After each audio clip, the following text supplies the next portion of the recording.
नमो अरिहंताणं नमो सिद्धाणं नमो आयर्याणं नमो वज्रायाणं नमो लोये सव्वसाहुनम।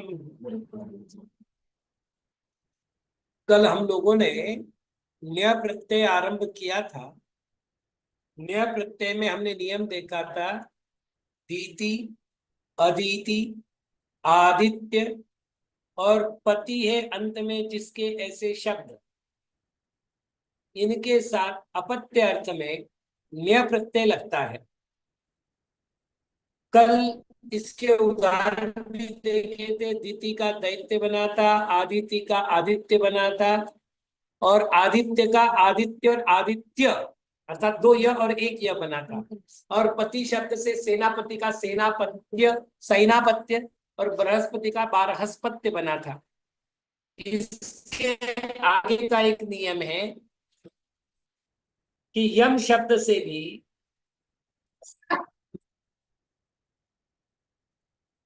न्य प्रत्यय लगता है अपत्य अर्थ में। तो यमस्य अपत्यम, तो यम गण्य, न्य का यह बचा, यह का या हो जाएगा वृद्धि में, और म के साथ याम्य बन गया।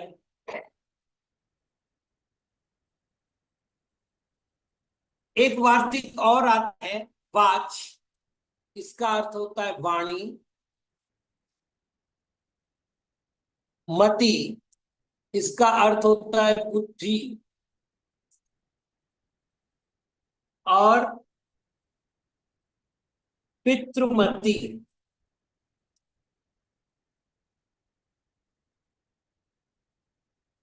इन शब्दों के साथ भी यह न्य प्रत्यय का प्रयोग होता है। प्रश्न है कि इसको अलग क्यों देना पड़ा। तो अभी तक अपन ने इसको डायरेक्ट पुल्लिंग किया था, सेनापत्य, बृहस्पत्य इत्यादि। लेकिन यहां पर जो है वो जब न्य प्रत्यय लगेगा तो ये नियम से नपुंसक लिंग होगा।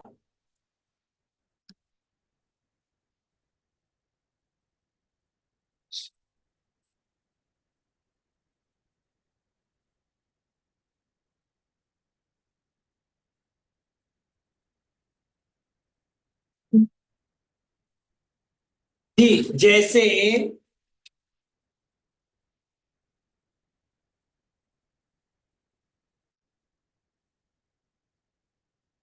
वाचा प्रोक्तम। अब देख लेना, ये तृतीया नहीं आ रहा है। वाचा प्रोक्तम, वाणी के द्वारा कहा गया। तो वाचा क्या हो गई, तृतीया हो गई। मतलब यहाँ षष्ठी का नियम नहीं, ऊपर षष्ठी का नियम था। दिति, अदिति, आदित्य और पति शब्दांत शब्द, इनके साथ नियम क्या था, षष्ठी का प्रातिपदिक होना चाहिए। नहीं, यहां ये नियम नहीं है, मतलब विभक्ति का नियम नहीं है। वाचा प्रोक्तम, तो मूल शब्द है वाच, उसके साथ लगा न्य प्रत्यय, न्य का यह बच्चा, और ये वाच्यम बना। क्योंकि नपुंसक लिंग वाच्य बनेगा, और नपुंसक लिंग बनेगा तो वाच्यम वाच्ये वाच्यानि प्रथमा, वाच्यम वाच्ये वाच्यानि द्वितीया, इस तरह से इसके रूप बनेंगे।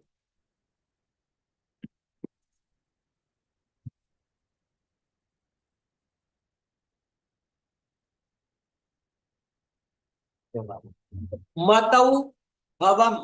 अब यहां देखना, मतौ जो है वो सप्तमी विभक्ति का एक वचन है। ठीक है, तो मति, धन, न्य का डायरेक्ट यह कर देते अपन, म का मा हो जाएगा, अंतिम स्वर का लोप हो जाएगा, यह वापिस लग जाएगा तो मात्य शब्द बन जाएगा, और प्रथमा विभक्ति का एक वचन नपुंसक लिंग में मात्यम हो जाएगा। अब तीसरा है पितृमतेरपत्यम, पितृमते अपत्यम। अब यहाँ वापिस षष्ठी में हो गई, अपत्य आते ही षष्ठी हो गई। तो पितृमती धन डायरेक्ट यह करते हैं अपन, पैतृमत्यम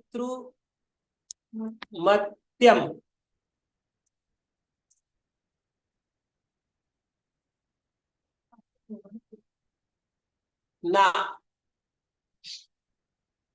पूर्व स्वर की वृद्धि होती है, मध्य स्वर की वृद्धि नहीं होती। तो आ गया ना, पैतृमत्यम हो गया ना। हाँ, यहाँ मात्यम हो जाएगा। तो ये अपना एक प्रत्यय हो गया जिसका नाम है न्य प्रत्यय।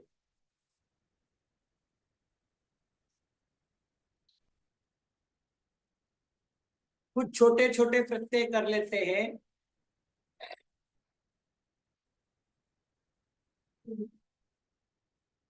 एक प्रत्यय है थमु।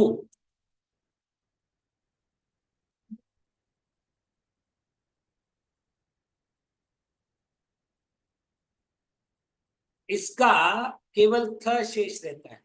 प्राय करके व्याकरणकारों ने क्या किया है, इस तरह का रूप दिया है थमु का, लेकिन सामान्य रूप से ये रूप मिलता है। अपन अपनी सुविधा के लिए यही करें, तो थमु प्रत्यय का थ शेष रहता है।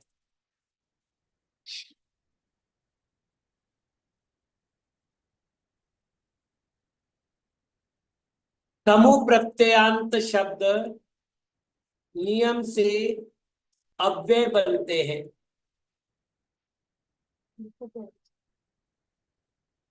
और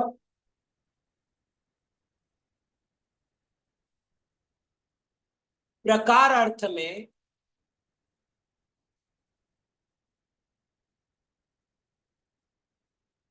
इसकी प्रवृत्ति होती है।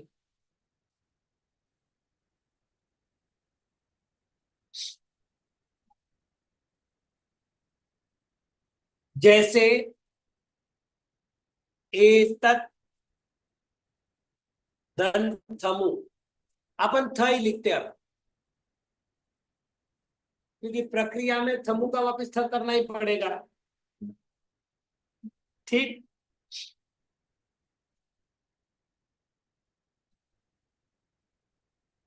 ये थमु का अपन थ नहीं थम शेष रखते हैं।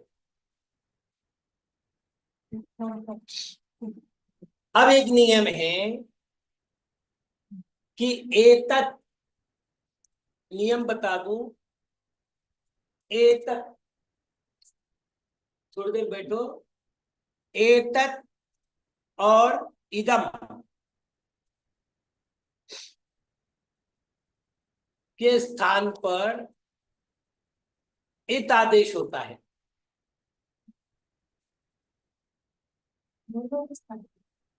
हमू प्रत्यय लगते समय एतत् शब्द हो अथवा इदम शब्द हो, दोनों के स्थान पर इत आदेश होता है।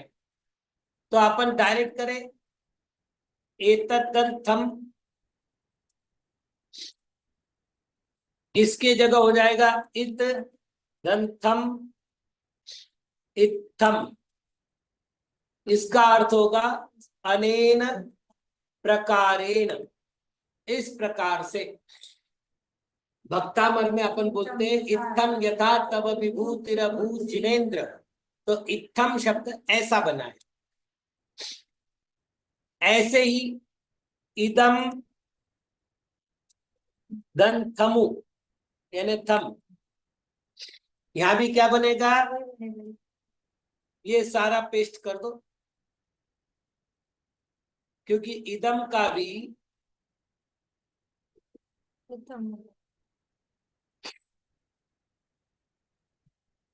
फिर अब वहां पे कैसे किम दंथम,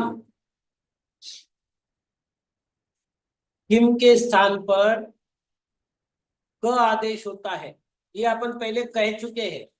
तो क दंथम कथम, इसका अर्थ होगा केन प्रकारेण।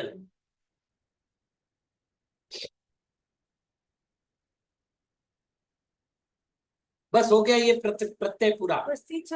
हाँ, अच्छा, ये इदम का इथम बना है कि एतत् का इथम बना है, कैसे पता चला? देखिए पहले इदम जो है दोनों का अर्थ एक होने से प्रकरण वशात लेंगे कि आपने क्या लेना है। चलिए आगे है हिल प्रत्यय।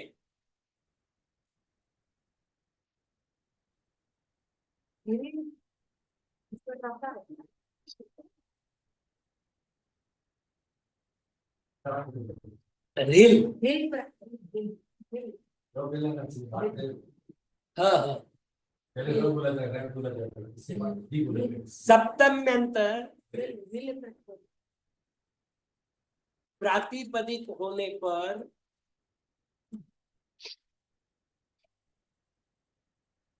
काल अर्थ में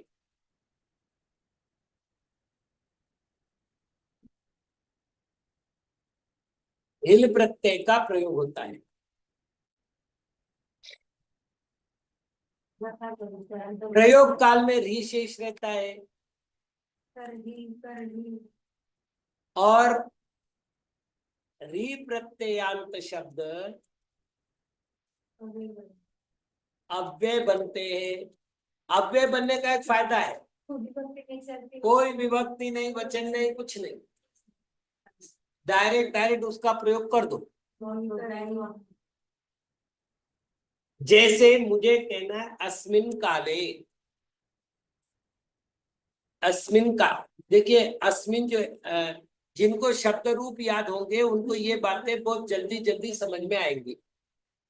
अस्मिन काले, इस काल में, तो अस्मिन के स्थान पर हो जाएगा इदम,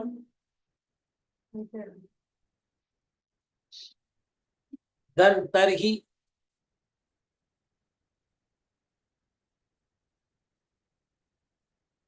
अब इदम धन तरही। आगे इदम के स्थान पर एत आदेश होगा।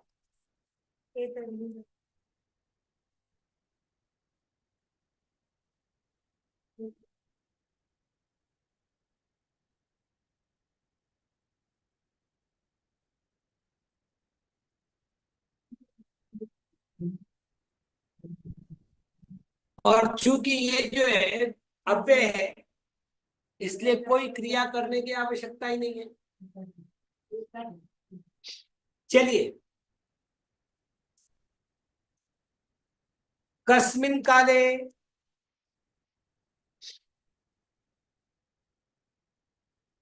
तो किम धन ही, ठीक है, किम का क होता है,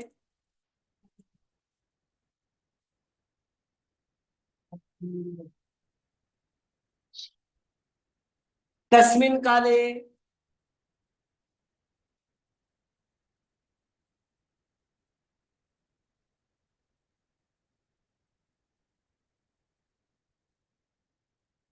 अब तत् का त आदेश होता है।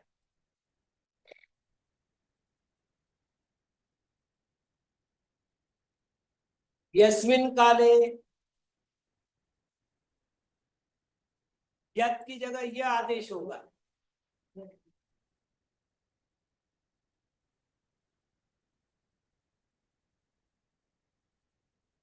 एतस्मिन काले, तो एत धन री, एतर ही, अस्मिन काले, तस्मिन काले, तो ये अपना एक प्रत्यय फिर पूरा हो गया।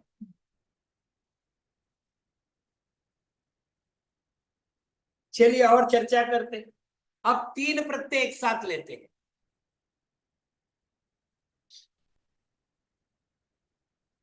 पहला प्रत्यय कल्पक,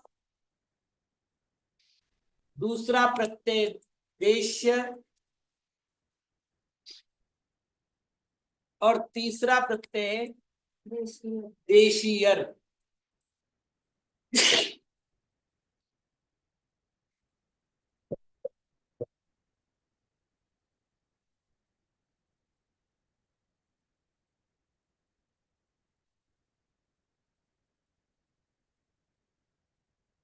ये प्रयोग कम होते हैं लेकिन बड़े स्थानों पर होते हैं। जैसे आपने कभी पंडित प्रवर टोडरमल जी के बारे में पढ़ा हो, तो टोडरमल जी का एक विशेषण है आचार्य कल्प। अरे भगवान, ये तो पंडित की बात बता रहा हूं। आचार्य कल्प।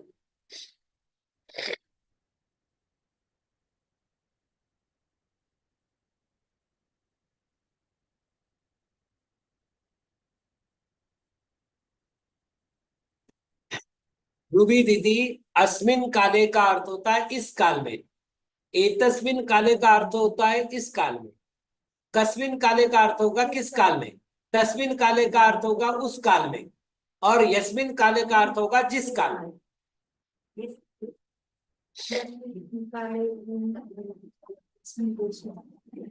चलिए, ये जो कल्पप है, ये बताने की जरूरी नहीं कि इसका कल्प शेष रहेगा।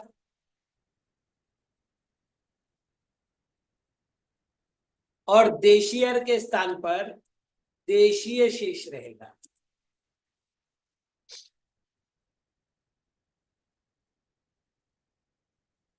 ये पुल्लिंग में बनेंगे।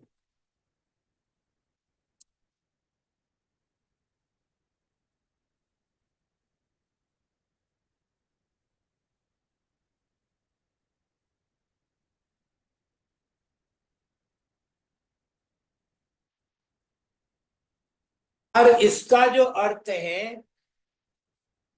कुछ न्यून। अब थोड़ी सी सावधानी। क्या? अब तक अपन ने जितने प्रयोग किए थे वो सुबंतों में किए थे। अब तक जो प्रयोग किए थे वो सुबंतों में किए थे, लेकिन ये प्रत्यय सुबंतों के समान तिगंत में भी लगते हैं। प्राय करके तद्धित प्रकरण तिगंतों के साथ नहीं लगते। ये समझ में आया? सुबंत यानी शब्द रूप और तिगंत यानी धातु रूप। राम रामौ रामा प्रथमा, ये क्या हो गया? सुबंत। और पठती पठता पठंती तिगंत हो गया। तो हमने अभी तक जो नियम देखा था वो ये देखा था कि कृदंत प्रत्ययों में तिगंत प्रत्यय मतलब तिगंत के साथ, मतलब धातुओं के साथ लगते हैं, और शब्दों के साथ तिगंत ये तद्धित प्रत्यय लगते हैं। ये अब तक हम पढ़ते आए थे, अभी तक जितने प्रत्यय पढ़े। लेकिन आज अपन ये बात पढ़ रहे हैं कि सुबंत के समान तिगंत में भी कल्पक प्रत्यय, देश्य प्रत्यय और देशीयर प्रत्यय लगता है, और इसका अर्थ है कुछ न्यून। जैसे विद्वत, कल्पक।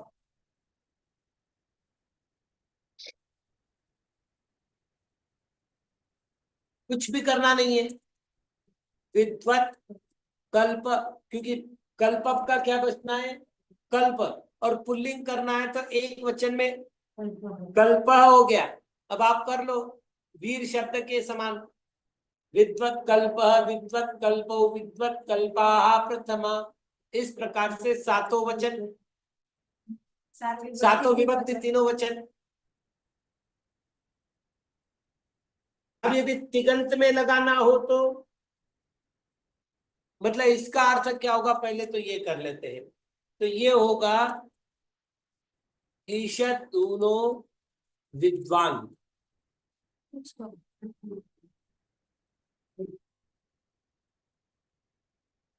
ये बताने की अब आवश्यकता नहीं है कि वास्तविक यहाँ पर ईषद ऊनः है, लेकिन संधि करने के कारण से विसर्ग का ऊ हुआ, अ उ मिलकर के ओ हुआ।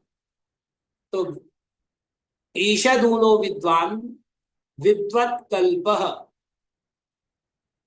ठीक है, अब एक काम करिए,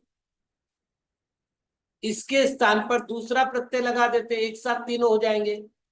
विद्वत देश्य।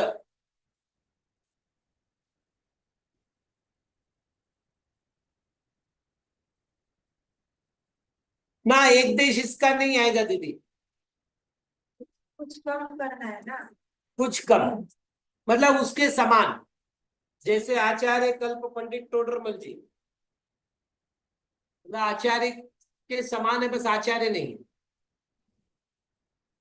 विद्वत देश्य। अब ये बताने की जरूरी नहीं कि त के आगे द आने पर त का द होता है। तो विद्वत देश्य पुल्लिंग कर दिया, तो विद्वत देश्य, विद्वत देश्यो, विद्वत देश्य प्रथमा देशा। अब ईषद ऊनो विद्वान, इसका भी अर्थ वही है, तीनों प्रत्ययों का अर्थ वही है, इसलिए तीनों का अर्थ यही होगा, ईषद ऊनो विद्वान। विद्वत देशीयर, जब भी प्रयोग होगा तो क्या होगा, रकार का लोप हो जाएगा, तो ये बनेगा विद्वत, और त के आगे त होने से त का भी त हो जाएगा, विद्वत देशीय बनेगा। अब इसको आप विद्वत देशीय, विद्वत देशीय, विद्वत देशिया प्रथमा, सातों विभक्तियों में कर लो। तो ये काय के साथ हुआ, विद्वत शब्द जो है ये सुबंत प्रत्यय है। अब तिगंत में देखते हैं, मुझे कहना है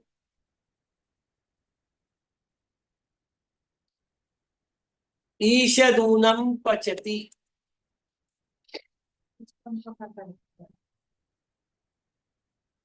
हाँ, ये थोड़ा सा यहां पर लिखे, सुबंत में पुल्लिंग प्रयोग होगा, लेकिन तिगंत में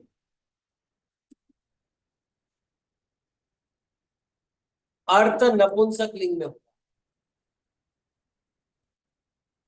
मतलब ईषद ऊनम पचती कहूंगा मैं, ईषद ऊनः पचती नहीं बोलूंगा, ऊनम नपुंसक लिंग हो गया, ठीक है ना।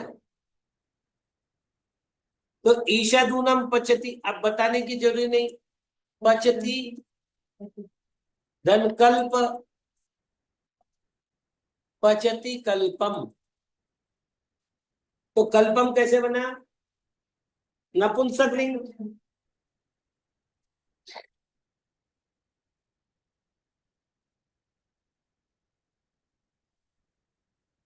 पचती देश्य,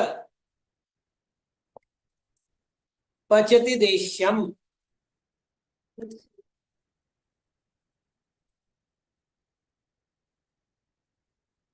र नहीं लगा रहा हूं मैं,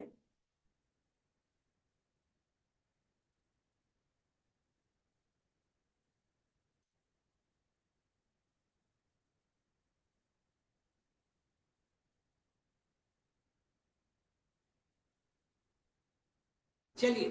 तो कुल मिलाकर के आज हमने थमु, हिल, कल्पक, देशीय और देशीय, ये 5 प्रत्यय देखे और साथ में नया प्रत्यय पूरा किया। बाकी चर्चा समय मिलने पर।